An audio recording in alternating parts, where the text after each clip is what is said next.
was given a rehearsal room in a local pub called the Red Lion. That sounds good. That's a bit like rock and roll. Oh, exactly.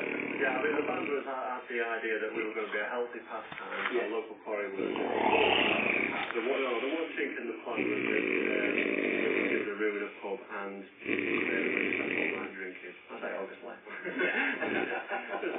So we were moved down into this band room around 1890. Wetting the lips in rehearsals. Well, it is a great band. It looks history, lots of memorabilia, medals, cups, photographs.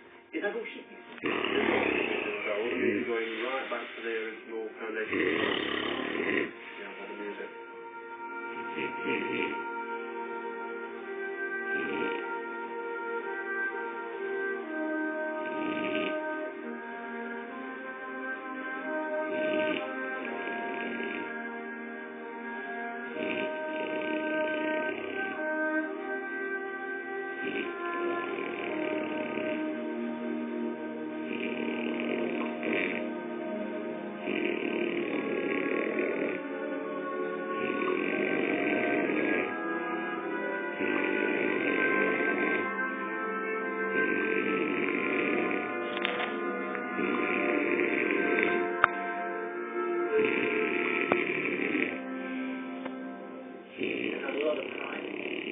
It obviously survived the two World Wars. It did, yes.